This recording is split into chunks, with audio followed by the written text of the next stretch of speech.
Standing proud off the coast of Dubai is one of the most incredible buildings on the planet. At 321 meters, it soars higher than the Eiffel Tower. It's the tallest hotel on Earth, and possibly the most luxurious. A structure designed to amaze. Its name means the Arabian Tower. This is the Burj Al Arab. But creating this 21st century icon will be an epic struggle that pushes everyone involved to the limit.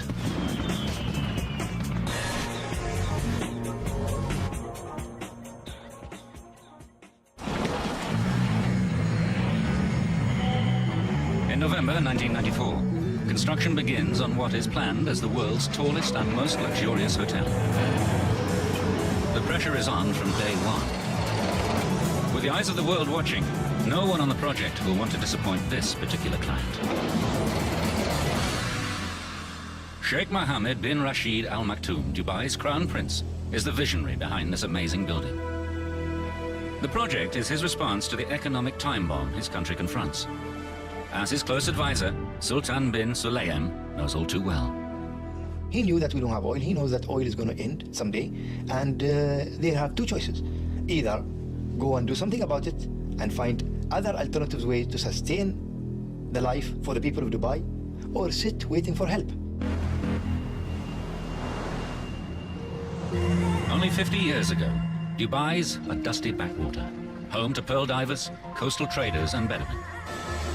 Then, in the 1960s, prospectors discover oil. The sudden injection of millions of petrodollars transforms the shakedom. But geologists predict the oil boom will be over by 2016. The good life could end just as quickly as it began, when the wells run dry. The answer to Dubai's economic survival lies in its geography. This tiny emirate, less than twice the size of London, is in the remote Arabian Gulf. But Dubai has three untapped assets: sun, sand, and sea. Facing future economic meltdown, Sheikh Mohammed makes a crucial decision.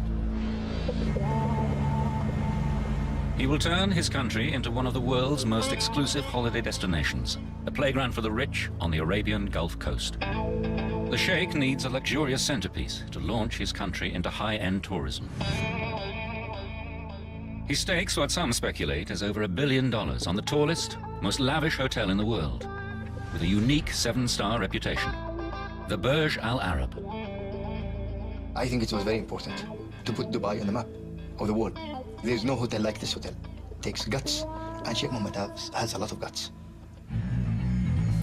The Sheikh's courage is clear from his choice of architects. A radical young team from Britain, brave enough to take up the challenge, but very short on experience. They are led by Chief Architect Tom Wright. We had an average age of 32. Not a grey hair between us. And none of us had gone over about 15 stories. I was quite staggered by the scale and the immensity of the project. Tom Wright and his colleagues have a reputation for innovative engineering, but they're more used to designing schools and offices. But Dubai is a place where connections can make all the difference. Through a contact in the ruler's office, the team gets its break.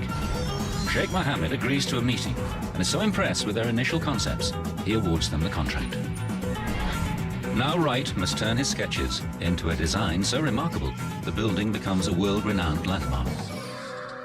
We had many sleepless nights worrying that the building we'd designed wouldn't turn out to be at all iconic. Wright knows he must push his design to the limits. A building only becomes an icon when its form is simple but unique. We decided that if you could draw a building simply with a few strokes of a pen, and it was instantly recognizable as not only the building, but the place, Egypt in this case, you'd created something that was iconic. So if you consider these buildings in the world, there are probably no more than 10 maximum that have actually achieved this status. Australia, Sydney Opera House. As with all these buildings, it's usually just the first couple of lines that actually make you know exactly where the building is. Paris. And you have to put a flag on the top. Can Tom Wright and his team compete with the likes of Gustav Eiffel? This is a once-in-a-lifetime challenge. All the brainstorming pays off when Wright finally has his eureka moment.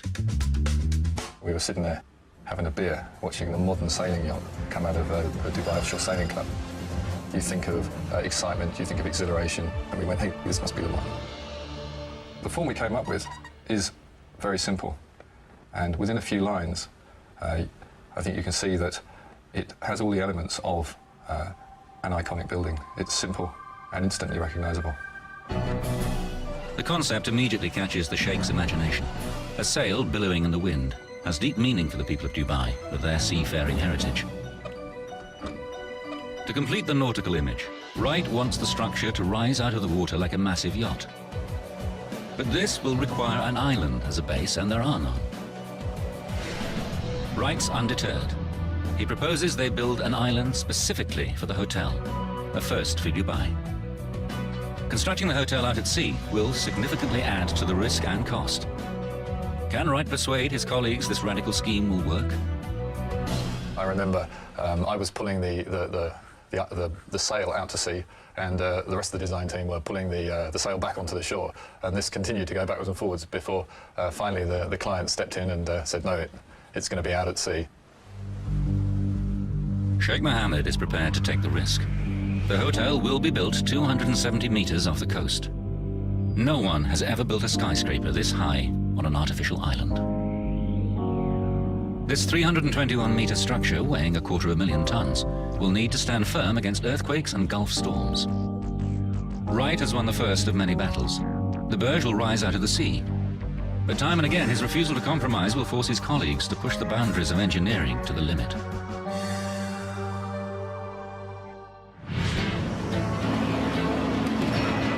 By early 1995, the construction team is hard at work on Phase 1, building a low-lying island.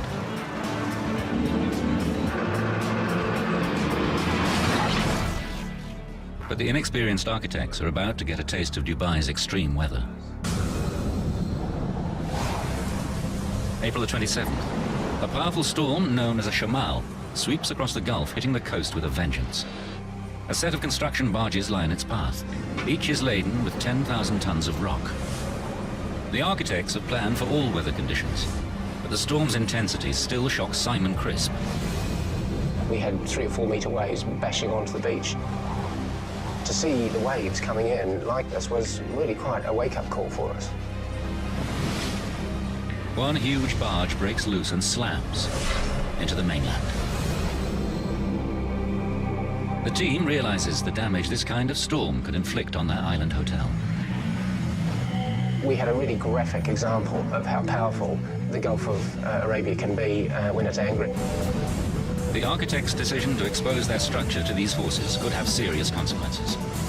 The engineers will have to struggle to produce a low-lying island capable of resisting nature's fury.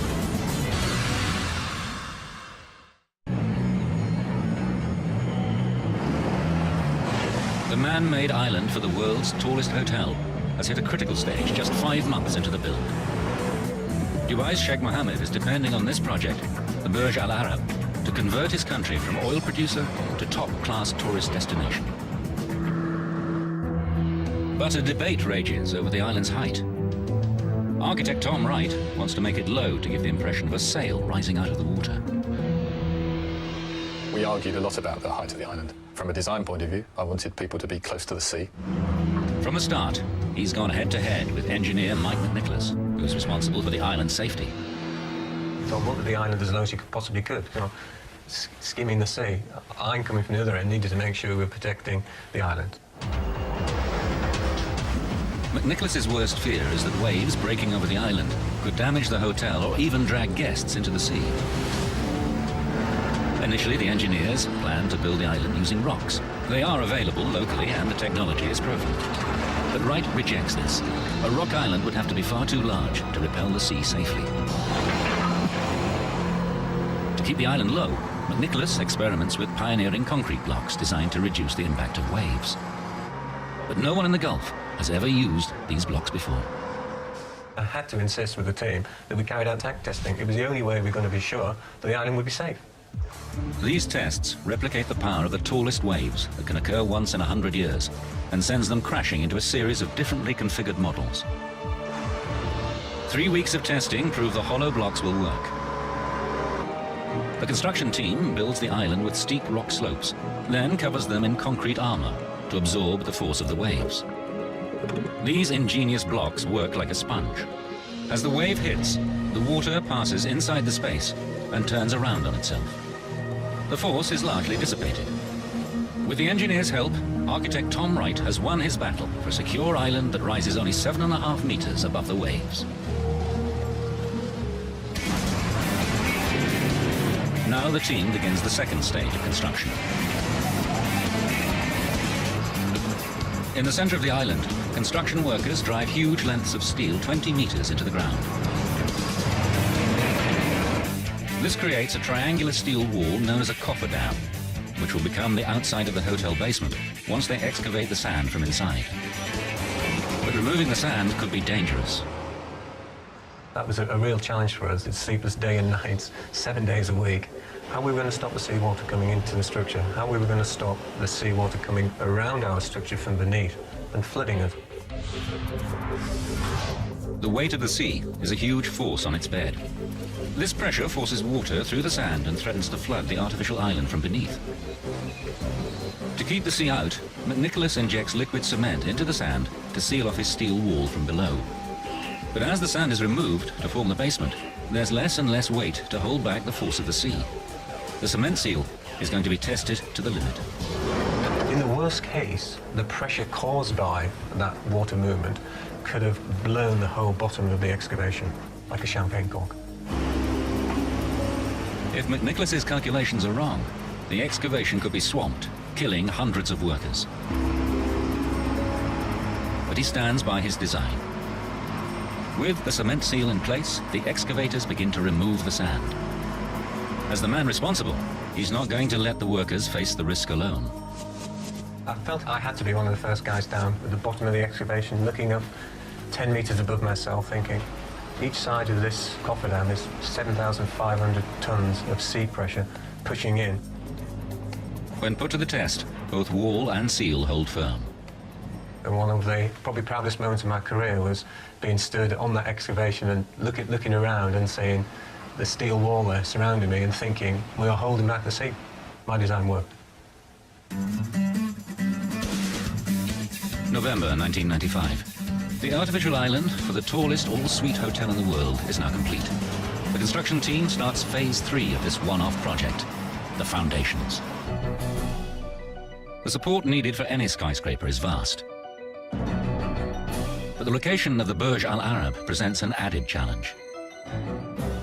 It had never been done before to build something like this on reclaimed land. I mean, we're talking about a 300-metre high tower on a man-made island in 6 meters of the Arabian Gulf. The problems multiply when the results of earlier core tests reveal bad news. The team searching for bedrock drilled deep into the seabed. But even a full 180 meters down, there was no solid rock. This will make their job tougher, but the architects remain defiant. The average person would think we're crazy to build something like this on sand, let alone out in the water. How will this 300-meter structure stand firm against earthquakes and winds of close to 150 kilometers an hour when its foundations depend on nothing more substantial than sand?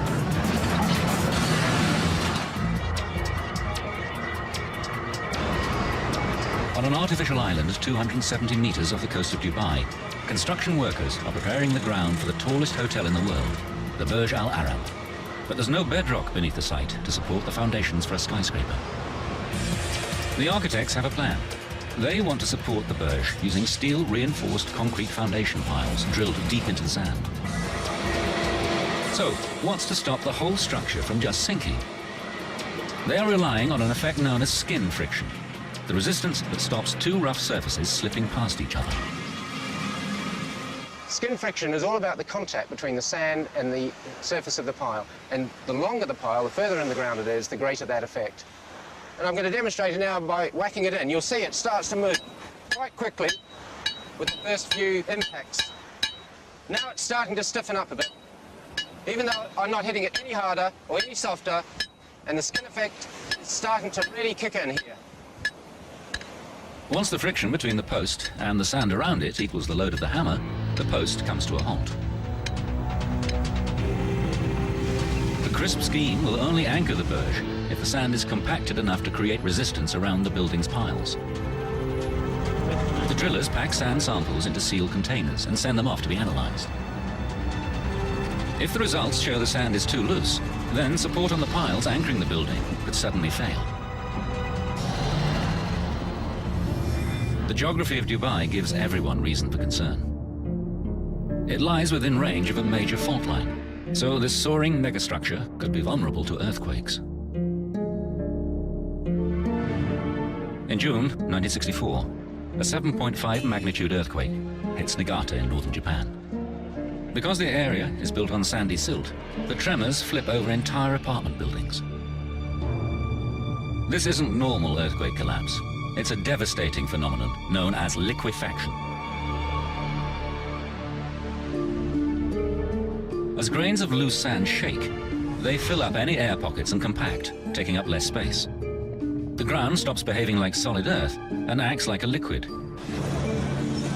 On shifting sand, any building could simply topple.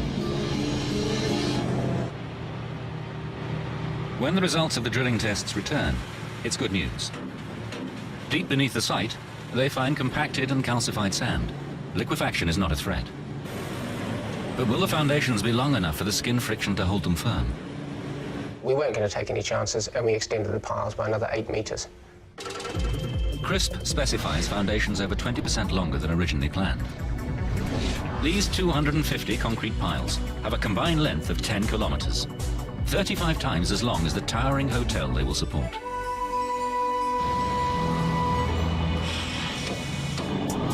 One by one, the engineers are solving the challenges thrown up by this extraordinary structure. But in 1996, they braced themselves for a new set of obstacles as Phase 4, the construction of the hotel itself, begins. This building had to stand up to the worst that the Gulf could throw at it. The hotel itself has slender concrete walls, not capable of withstanding the elements alone. To hold them firm against high winds and earthquakes, the architect devises a visually stunning solution. A gigantic steel structure outside the main building, known as an exoskeleton. A series of vast diagonal trusses tie 2 huge steel bows to the concrete core at the back of the building. Wright's design will make the building unique. But his giant diagonal trusses will make life hell for Anthony McCarter, the engineer who has to make them work. Those trusses gave me 4 months of heartache, sleepless nights, worries, anxiety. They must be incredibly strong to tie the exoskeleton together. But aesthetics are just as vital. It was critical that these diagonals were very, very elegant and also very beautiful as they're so visible. This building has to wow the world and make Dubai a must-stop destination. Wright's not about to compromise. I used to go to Tom with option after option. I remember one particular occasion where I had 7 options and he went, no, no, no, no good, no good, no good. Eventually, McCarter finds a form that works structurally and is graceful enough to fit Wright's vision. But this in turn causes nightmares for Malcolm Murphy, the chief contractor. It's okay for the architect to draw pretty pictures, but we have to build it. He finds a factory just 15 kilometers from the construction site capable of welding the huge diagonals. Each one is longer than the Airbus A380 Super Jumbo and heavier than 20 double-decker buses. Welding these complex forms in the factory is the easy part. Transporting them to the site is not. With each truss weighing in at 165 tons and reaching a staggering 85 meters in length, it's no easy task.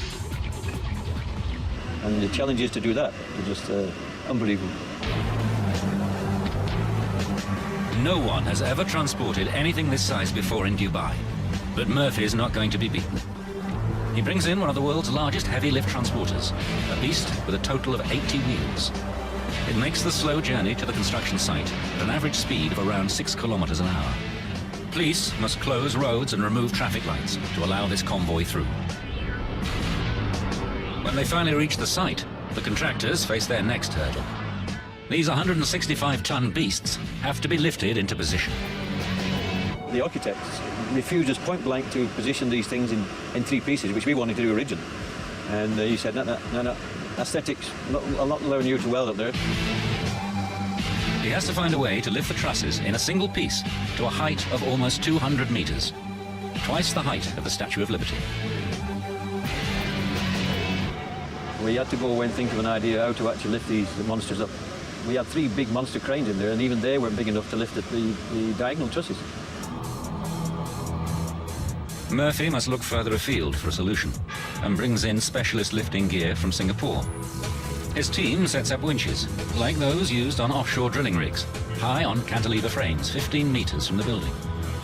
Cables with a braking strength of 225 tons are attached to the end of the truss. I can assure you we were very, very nervous that morning when we lifted the first one. 30 or 40 guys had sleepless nights that week, getting ready for that first lift. The 2 massive winches take up the strain and then painstakingly raise the diagonal truss little by little up the side of the building. It's all going to plan. Murphy and his team have solved the lifting dilemma. But these trusses have a sting in the tail. They need to fit into place with pinpoint accuracy. But Dubai's climate means temperatures can vary by as much as 14 degrees in a single day. And this will make the trusses expand and contract dramatically. The problem's known as thermal expansion. The steelman's nightmare in the desert, working 50 degrees C. Steel expands in the heat and contracts when cold. Okay, chaps, light up. We're actually going to heat the steel up now, which is going to give you an idea of what temperatures we're working in the desert. Heat makes the steel molecules move faster and further. And this 15-meter tube actually grows in length. The difference is visible. What did I tell you? Steel does expand with the heat. The diagonal trusses on the Burj Al Arab could expand and contract by a full 5 centimeters over a 24-hour period. They will never fit their precise point in the framework without an ingenious solution. The engineers thought about it, the structural fabricators, the steel fabricators, the architects, everybody thought about it, and it was actually one of the architects came up with this great solution. On the frame of the structure, the fixing bracket contains a vast washer with its hole offset from the center. This swivels until it lines up with the hole in the diagonal truss. Then, the cast steel pin, about 30 centimeters in diameter, is inserted through both holes, locking them together. This clever device buys the team the crucial 5 centimeters of play they require for the installation, and the truss is now fixed securely in place. When we got that pin in, we had those champagne corks flying. It was just unbelievable. But there's precious little time for celebration. The first VIP guests will arrive before the millennium. This leaves the team less than 36 months to complete the entire project.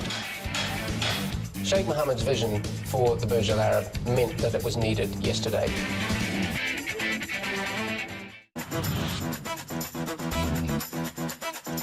January 1997. A colossus is emerging out of the Arabian Gulf.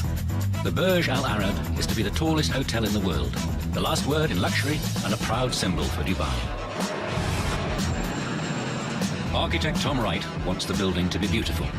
The steel sections of the exoskeleton that will support it must be as minimal as possible. The view from these $2,000 a night suites will have to live up to the price tag. When you're in the suite, looking through the windows, they are right in front of you, so they have to be exceptionally well detailed and well put together. But this creates a dilemma. If Wright makes the exoskeleton too light, the wind's force at 300 meters above the Gulf could shake the building apart. Too bulky, and the elegant form of his yacht-shaped structure is ruined. Once again, Wright and the engineers, who must make his hotel safe, are on a collision course. When you're designing a building that is taller than the Eiffel Tower, and you've never done one before, you want to make sure that you've got it right. This structure is so unusual. For the first time in Dubai's history, engineers decide to do tests in a wind tunnel. Wind engineer Volker Butgereit knows the Burj Al Arab is one of a kind. Before this building came along, most of the buildings in the Gulf were fairly orthodox shape. They were square, they were rectangular, they were nowhere near this scale. So doing a wind tunnel test for a building in those days in the Gulf was almost outrageous. But for this extraordinary structure, it's essential. The wind tunnel simulates the wind effects of the Gulf around this 1:50 scale model. This building's seen some pretty severe loads, almost twice what it would be seen in London. We measured suctions which were the order of a weight of a car hanging off, trying to suck the panel off the building. So that's quite something. The wind tunnel throws up results that could threaten the entire exoskeleton. When we first saw the design, there was immediate concern about vibration due to something called vortex shedding. Vortex shedding is an engineer's nightmare. Certain wind conditions blowing over sharp edges on the steel structure can create miniature tornadoes. These set up dangerous vibrations that can shake a building to destruction. Which is exactly what happened to these massive cooling towers in Ferrybridge, Northern England in 1965. The engineers must find a way to protect the Burj Al Arab. The simplest solution is to change the aerodynamic shape, but that upsets the architect. The architectural idea of the exoskeleton structure is, when you look at it, the very essence of the building. If you take it off, it's just another building. If you put the exoskeleton structure on, you know, you have an icon. The engineers need to think again. This is classic vortex shedding. We realized we had to come up with something clever that was not visible, but somehow reduced the motion. They turn to an ingenious hanging weight called a tuned mass damper. These are installed at vulnerable points in the exoskeleton. When the wind blows and vortex shedding starts to create dangerous vibrations, the 5-ton weight will swing instead of the structure and damp down the vibrations to well within safety limits. 11 of these systems are fitted from the top of the 60-meter mast all the way down through each of the steel bow structures. These dampers safely cancel out the threat.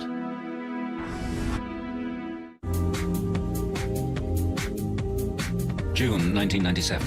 Dubai is reinventing itself as the luxury tourist destination.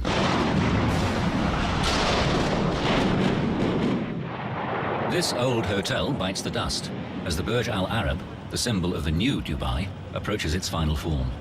Just 30 months before the deadline, the crew begins constructing the toughest engineering challenge. Sheikh Mohammed wants the building to amaze, so the design calls for a restaurant that looks as if it's suspended in the sky. I like the idea of the visitor sitting out in space, looking across the view towards the Arabian Gulf and Dubai, and sort of almost floating up in the clouds. The whole idea of hanging out over space would give you a dining experience pretty unparalleled. The Al Muntaha, or Ultimate Sky View Restaurant, will soar 200 meters above the sea and project nearly 27 meters out on both sides from the building's narrow central core. Once again, Wright's throwing down a gauntlet to structural engineer Anthony McCarter. Can he secure this eccentric wing-like structure with no visible means of support? When Tom first showed it to me, I must admit I thought he was crazy. This room is actually the size of most buildings, and Tom decided that he wanted to take it and stick it outside of the centre of gravity of the supporting structure. So there it was, dangling in the breeze with only the structural engineer to hold it up. And if the engineers get the calculations wrong, the whole thing could tumble 200 meters to Earth. McCarter finds a solution to the pull of gravity that pushes conventional engineering to new heights. In the concrete core at the back of the building, he casts a series of steel brackets known as embedments. 10 enormous steel girders radiate off them up to 1.6 meters high. These beams form the base of the rigid steel floor. The wing-like exterior can be attached to it, and then the entire restaurant is enclosed in aluminium and glass. This gravity-defying structure will survive winds of close to 160 kilometers an hour. It's an engineering triumph. But they are just 4 years into the 6-year program. No one can afford to take their foot off the gas. The program was relentless and challenging. 24-hour working, 6 o'clock, site meetings in the morning, every morning. You live, sleep, breathe the building. The challenge really was on, can we design it and finish it by the original program? The Burj Al Arab is due to open in time to celebrate the millennium, just 2 years away. The world's media are watching to see if the hotel will be the masterpiece the Sheikh promises, and if the team can complete it on schedule. The only way to deliver on time is to start the interior decoration long before the exterior is finished. In a temperate climate, this wouldn't be an issue, but humidity in Dubai reaches 100%, and temperatures can soar to a scorching 49 degrees. These conditions simply won't allow the team to fit delicate finishes like gold leaf, silk, and carved wood. If we'd started to put materials that were susceptible to moisture, at that time, they would have just fallen apart. To make the deadline, the contractors need to air condition this giant building site and bring the temperature down dramatically. The first step is to enclose the building by installing the final wall, Wright's iconic white sail. But it's going to be tough. When we first proposed the idea of the fabric sail wall, there was a lot of scepticism, and people thought that it couldn't be done. They stretch woven glass fibre sections between huge horizontal beams. The surface is pre-coated with Teflon to resist dirt and sand. The result notches up another first for the Burj, the largest fabric wall anywhere in the world. The reflective properties of the white sail will help keep the temperature down. But the contractors still need to find a way for trucks to enter the building without allowing in the desert heat. The solution is to install a huge airlock. Trucks drive in, the vehicle pauses as the doors close behind it. A second set of doors then open, and the vehicle moves out of the building. The airlock and the sail wall now seal off the building, but cooling a space this large during construction could create a major setback. This unique structure now boasts the world's largest atrium, soaring to an amazing 180 meters. All this warm air can hold far more water vapor than cold air. If they cool this hot, humid environment too quickly, they will create uncontrollable condensation. We could have had a rain cloud form at the top of the atrium and create massive damage to the interior design. The only way to avoid rain clouds will cost valuable time. The contractors switch on the giant cooling system and bring the interior temperature down steadily by less than 1 degree a day. Given the schedule, it's painfully slow. We started to cool the building down in June 1998. By December 98, it was pretty well down to temperature. At last, the interior decoration can begin. But the hunt for a designer who can create interiors worthy of a sheikh causes further delays. Quan Chu, who's already worked for the Sultan of Brunei, knows exactly what it takes to satisfy royalty. It's great news when she agrees to take on the most luxurious hotel on the planet, with its daunting 202 palatial suites and the 180-meter atrium. But she has just 24 months from design to completion to be ready for the guests booked in for the millennium. I had a very, very tight program. So what we did was that the entire office, all 50 designers, just dropped everything else. And solidly, we just worked on the Burj Al Arab. She not only faces a frantic schedule, Sheikh Mohammed is expecting her to amaze the world. The brief basically asked us to design something that's never been ever designed before and that will never be designed ever again. Quan Chu and her team pull out all the stops and begin to produce interiors they hope will match the Sheikh's ambition. But as they struggle to meet the deadline, another more severe problem comes up. The Sheikh wants to offer guests every conceivable electronic gadget in their suite. This new requirement could have dangerous consequences. A new member of the team is suddenly in the hot seat. Electrical engineer Rob Roos faces the biggest challenge of his career. There was a total redesign or a total change in the interior design, and that imposed overnight almost a 50% increase in the electrical load of the building. The Sheikh's new plans mean each suite requires an enormous 14 kilowatts. That's 8 times the load of a normal European house for every suite. With 202 suites, that's roughly enough electricity for a town of over 6,000 people. The hotel will have electric curtains throughout, 52,000 lights, most of them on dimmers, and over 5,000 kilometers of electric cable. All these electronics can scramble the waveform of the electric current and create a problem known as harmonic distortion. This can melt the sheathing around live cables and cause a raging fire. That was a situation which was just totally unacceptable. We had to deal with that. The people of Las Vegas know just how lethal a hotel fire can be. November 1980. In the city's MGM Grand Hotel, a pair of electrical wires short-circuit. This causes a blaze that wreaks destruction. 85 people perish in this real-life towering inferno, and over 700 are injured. It's one of the worst hotel fires in history, all caused by a simple electrical fault. Bruce needs a solution to the fire risk, and fast. Obviously, the hotel was under construction. There were some fairly heavy deadlines to try and get the hotel finished and opened, and this was a major change. His response takes electrical engineering to a new level. He devises a harmonic filter system. First, it detects the electronic distortion, then it sends a current that's the mirror image to cancel it. It's called antiphase and works like noise-cancelling headphones.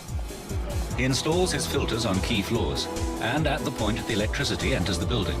No one has ever attempted a system on this scale before. This was the largest active filter installation of its kind in a building like this anywhere in the world.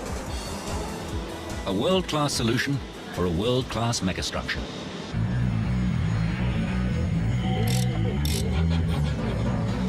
The team constructing the Burj Al Arab can claim a string of groundbreaking achievements. They build the first artificial island off the coast of Dubai, construct the tallest atrium in the world, enclosed by the largest fabric wall ever built. And with the mast finally in place, this structure, for now at least, is taller than any other hotel on the planet. Now, 5 years into the project, the team reaches an important milestone. The iconic exterior is almost complete, but the interior decoration of the world's most luxurious hotel is seriously behind schedule. This stage has always been a race against time. Now Sheikh Mohammed is about to send the design team into a tailspin. Dubai, April 1999. The world's tallest and most opulent hotel is approaching completion. Everyone is rushing to finish the hotel, ready for the Millennium deadline. Interior designer Quan Chu is still operating in overdrive. Christmas was cancelled, Easter was cancelled, bank holidays were cancelled. We basically made 50, 60-hour weeks. Her brief from the Sheikh is to shock, to innovate, to amaze the guests with a modern Arab palace. And she delivers in spades, with over 24,000 square meters of marble from Italy and Brazil, the equivalent of nearly 3 soccer pitches. Over 8,000 square meters of 22-carat gold leaf give the desired impression of luxury. And she completes the appearance of total indulgence with crystal chandeliers, woven silver and velvet. But for the world's largest atrium, Quan Chu makes a radical decision. She goes minimalist. She lets the complex architecture speak for itself by painting it all white. The interior decoration is almost back on schedule.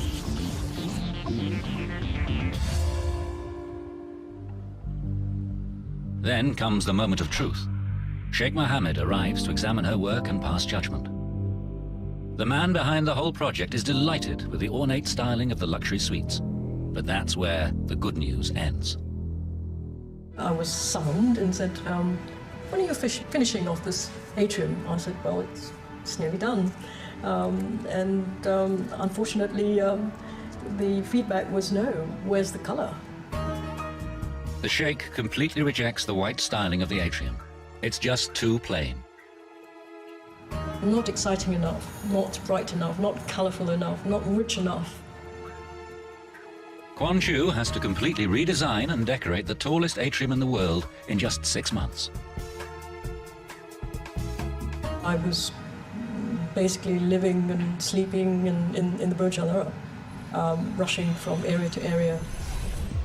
This is her last chance to get it right, so she sets out to dazzle. She designs a light show to animate the world's tallest fabric wall. Fountains create aqua gymnastics in the lobby. Vast fish tanks welcome visitors as they ride the escalators. And crucially, she transforms the view up the atrium into a rainbow palette of vibrant colors. Will it satisfy Sheikh Mohammed? Everyone's on tenterhooks. The adrenaline was pumping, sleepless nights basically before opening. The Sheikh's response is a definitive yes. He's delighted and signs off on the project. Sheikh Mohammed believes it became almost a 6 to 7 star hotel. And the achievement of his dream, the realization of his dream. The doors open to the first ultra-rich guests in December 1999, a full month before the millennium. and Sheikh Mohammed comes to watch the final sunset of the century from his magnificent new hotel.